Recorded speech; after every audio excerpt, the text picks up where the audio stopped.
Yeah, I mean, they're really just reeling from the impact from the labor negotiations they had last year. So running up ahead of those negotiations, a lot of shippers were like, you know something, I'm not going to use UPS because I might want to use one of their competitors like FedEx or even the Postal Service because I don't know if my stuff is going to be able to get where it needs to go on time. So a lot of that diverted freight, is kind of deleveraging effect on the network, which really weighs on margins. And then, they had the negotiations. They have a contract in place, which is fantastic for UPS and also for the Teamsters.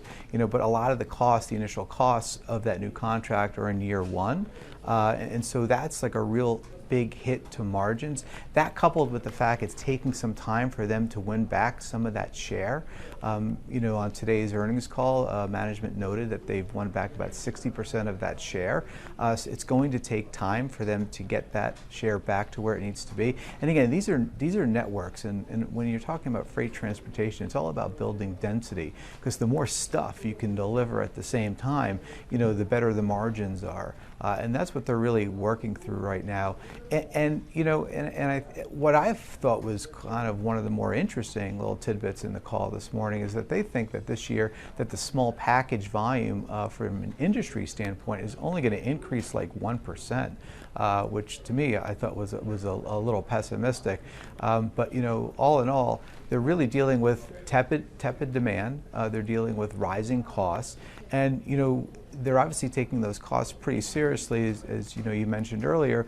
They're laying off or planning to lay off or reduce heads, however nicely you want to say it, 12,000 people, and then also they're looking to get they're putting their brokerage business, which is called Coyote, under a strategic review. Coyote is the third largest freight broker out there. So one of the largest publicly traded ones are C.H. Robinson. People might not know that, may know that name. Also, RXO is another pure play brokerage, is Landstar. There's a couple private ones. A lot of large companies like J.B. Hunt have their own brokerage business in-house. Sorry for a series of stupid questions, but this Sure. is who you're talking to.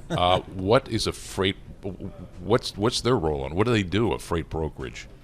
So they're pretty much get together buyers and sellers of freight. So if you think about it, so if you're a shipper and you have a load that you need to get from point A to point B, you might use a broker to find a truck to carry that load. And the broker kind of makes a spread in between what they're charging the shipper and what they're paying the trucking company. What's happened is, it's a very cyclical business. There's great highs and kind of depressing lows, and margins can be very volatile during this cycle. So this just to back up, this brokerage that they own that they're now getting rid of, you could have gone to them and they could have picked a shipper other than the company that owns them, UPS. Yeah, so UPS could potentially use its own in-house brokerage to move a trailer load of freight between two of their sorting facilities. Or if you're Walmart and you have an extra load that you need to get from your DC to your Spring Lake Walmart. I don't think there's a Walmart in Spring Lake. Brick Township.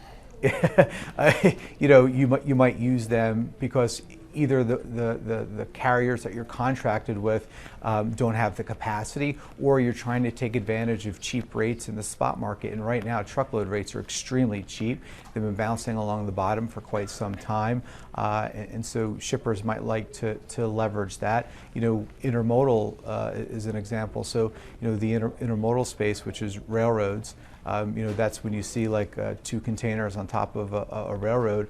They're facing increased competition because of the loose conditions that are in the spot market, and a lot of those shippers might use brokerage to try to find try to find a carrier to carry their loads. I think in there it sounded like you just said there was a freight recession, or at least Oh implied yeah, I've it. been calling that for a long time. Okay. Well, there has been for about 2 years now. I mean, how severe is it right now? The way we look at it, we're probably a little optimistic about 2024, kind of a glass half full, and it's filled with a really good Cabernet. So I'd say we're probably more optimistic than most. We've been saying that we didn't feel that the economy necessarily had to go into a regular recession. And just because you go into a freight recession doesn't mean it's going to lead into a regular recession. The freight recession is really driven by a number of things. First and foremost is they had really difficult comps during the pandemic.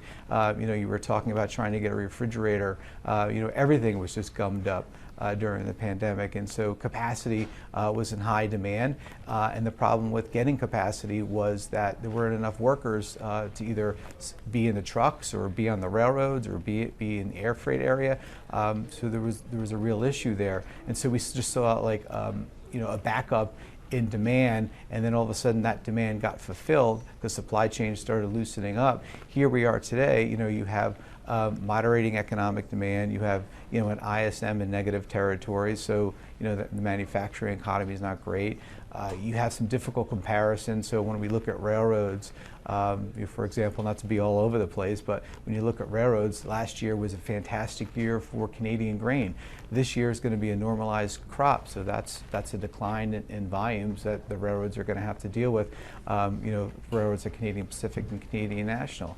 Automotive is expected to be strong this year, continued for the railroads, but coal is probably going to be weak because the export markets are probably going to start to cool, and they have some really serious difficult comparisons.